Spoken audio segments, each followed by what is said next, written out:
Right now, first on CNBC with a preview is Congressman Paul Ryan. He is the ranking member of that committee. And Congressman Ryan, thanks for joining us. Hey, morning, Becky, Joe, Steve. Hope you're doing well. I'm glad to see Carl's been replaced by somebody with a spine. Oh. Oh, my God. I had to do that. Even a hurt spine. Even a damaged spine. Oh, he knows I'm joking. Yeah, he knows that was a good one. Yeah, he's going to hear about that. Yeah, well, Paul, I wanted to get the operation done before Obamacare kicked in, where it would be illegal to have this done. Good advice. Congressman Ryan, you're going to be speaking with Fed Chairman Bernanke today, and we're expecting that he'll go ahead and say that the economy is chugging along, maybe not at a fantastic pace, but better than some people are expecting. Is that what you think? Yep, that's exactly what I think. I've read the testimony. I can't get into the embargoed text, but I think your expectations are right on. The problem I see is, sovereign debt's becoming sort of the new toxic asset, so to speak. And what we're witnessing overseas is the inevitable unsustainability of welfare states. And yet our government is doubling down in the same direction. And so those are the concerns I have. We've got fiscal policy driving our monetary policy, and both the macroeconomic fundamentals are going in the wrong direction.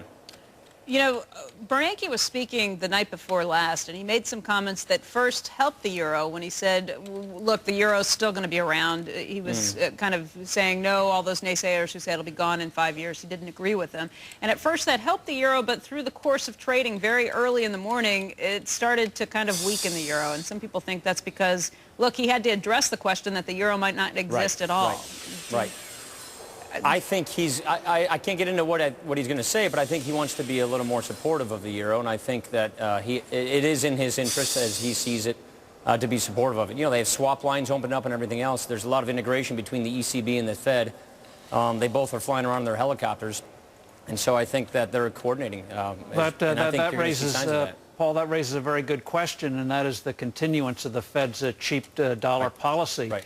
What kind of questions do you plan to ask Bernanke on that? Because in my mind and other people's minds, this is a huge drawback to a real recovery of the U.S. economy. Weak dollar always means a weak recovery. How do you plan to hit him on that? Well, as you say, we have a 98-pound weakling, the U.S. dollar, stacked up against a 92-pound weakling, the euro. Right. When is he going to park the helicopters, basically what I want to know, and what signs? I mean, he'll point to what I call lagging indicators, CPI, he'll look at tip spreads, Michigan Consumer Survey. But look at gold. That thing hit, the highest we've seen in a long time. Ever. Just the other day. Highest ever yesterday. Yeah, highest ever. So what is he looking at to make the decision as to when he flies the thing and when he parks it? I mean, that's the kind of question that I want to know.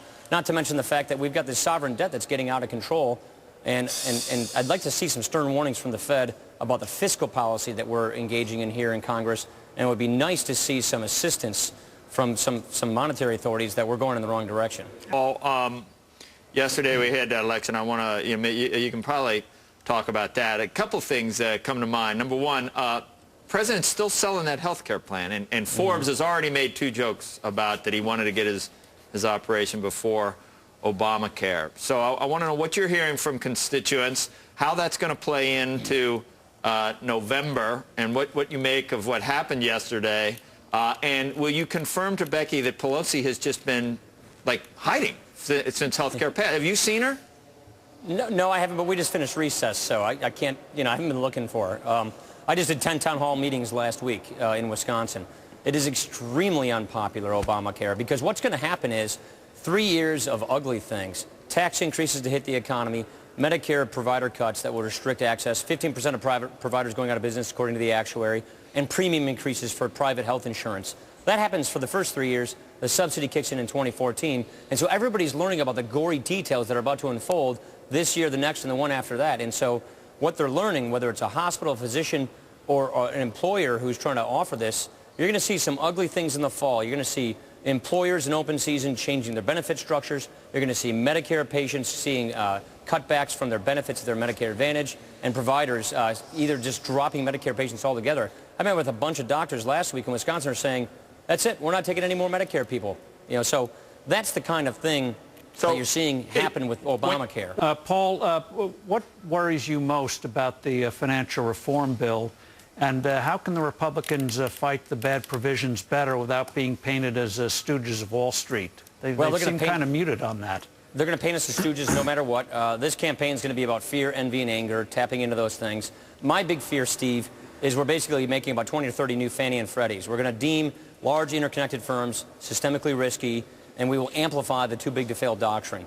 That is my biggest fear of all things, and that means we have crony capitalism, where you're propping up larger institutions who will get their money cheaper because they know they have a tether to the taxpayer at the expense of all the other entrepreneurial institutions that are out there, the small and medium-sized banks.